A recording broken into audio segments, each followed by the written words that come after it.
Hey guys, watch this cool trick. Cool, huh?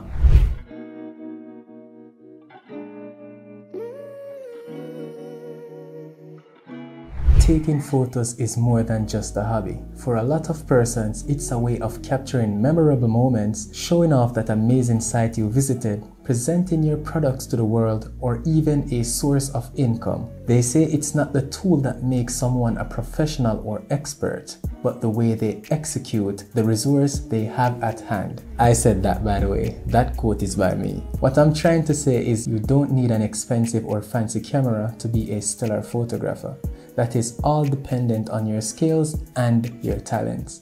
Today I will be talking about a beginner budget camera, the Nikon D3500. This video is perfect if you're looking to get your first DSLR to start snapping some photos on a level more advanced than your phone, or if you are looking to boost your photography skills without having to spend too much on a fancy camera.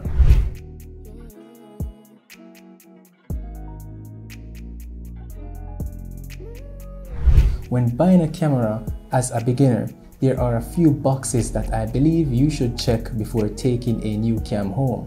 I believe you should consider looking at the price of the camera, how user-friendly this camera is, the input and output on this camera, meaning the devices that you can attach such as microphones, headphones, flashes, and so on, HDMI jacks, the lenses available for this camera, which is quite a few, Nikon, and finally your image and video quality, meaning the image and video quality you will be getting when using this camera. As it relates to pricing, the Nikon D3500 checks this box with its price coming in at around $600 USD for the camera and the 18 to 55mm kit lens, or if you want a better deal you can spend around $715 on Amazon and get the 18 to 55mm lens and also the 70 to 300mm VR kit lens, along with a bunch of other useful accessories such as ND filters, 2 batteries, a camera bag, so much more within the package for only $715. So I believe this deal is more than worth it. It's the deal that I took, by the way, if you can see. Now let's move on to the user friendliness of this camera. This is by far the simplest camera I've ever used across all the cams I've laid my hands on. And trust me, I've touched a lot of cameras. I've used Fujifilm, Panasonic, Canon, Sony, and that's pretty much all the cameras I've used. And trust me, this is the simplest camera I have ever used. It's pretty straightforward, easy to navigate as long as you can read and understand basic photography, and it's not jam-packed with a ton of buttons you probably won't even press in the future. Canon. So yeah, the Nikon D3500 is a very user-friendly camera. Let's now talk about input and output. So the D3500 has a 3 inches display. As you can see here, it has a viewfinder right up here, a HDMI and USB port, a SD card slot over here, the lens mount, a 1/4 inch tripod socket down here on the bottom, and a hot shoe mount for flashes, triggers, and other accessories. These are all the basic input and output you'll need as a beginner or regular photographer or videographer. So for my hot shoe mount up here on the top, I have a flash, a Godox flash that I normally attach a trigger up here, and I have a wireless flash. So with the bungle I bought on Amazon, I got 2 kit lenses, the 14 to 55mm lens and the 70 to 300mm lens. So you know the 14 to 55mm lens is a wide angle lens, so you can use this for those close-up shots and also those portraits if you don't have a portrait or prime lens. And the 70 to 300mm lens, this is a telephoto lens.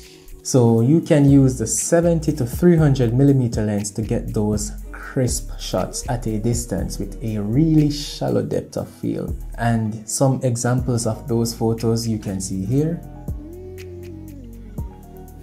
If you want to take the quality even further on this camera, you can even go ahead and get better lenses that can fit its f-mount. Yes, this camera uses Nikon's f-mount sensor. Last but definitely not least is the quality of the content that this camera is producing, particularly the image and video quality. So this camera is a crop sensor camera, which means it's a fraction of the main sensor size on regular DSLR cameras, and it has 24 megapixels packed inside.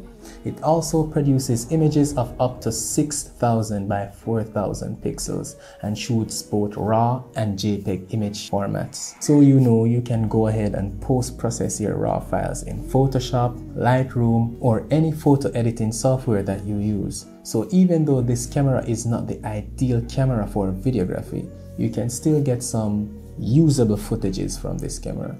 It shoots up to 1920 by 1080p at 60 frames per second. It also shoots 50 frames, 30 frames, 25 frames, and also 24 frames per second. Here is a sample from it at 1920 by 1080 at 24 frames per second. So yes guys, this is a sample video from the Nikon D3500 using the mic built in inside of the Nikon D3500. Also, this is shot at 1920 by 1080, which is the highest resolution this camera can produce at 30 frames per second. Nikon is known for producing great cameras. They are among the top 3 camera companies worldwide, so I don't think there should be any brand trust issues when it comes to buying the D3500. And Nikon also makes a wide range of lenses and accessories to support their devices to push your productivity even further. On a scale of 1 to 10, I would give the Nikon D3500 as a beginner and budget camera a 9. The price is just sweet and you are getting so much. This video is not sponsored by Nikon, by the way. So I hope I shed some light on this cam for you guys, and I hope it will help you in the decision making process. Leave a like if you enjoyed this video, and also sub if you loved it. Let me know in the comments what review you want to see next, and also what you think of the Nikon D3500 personally.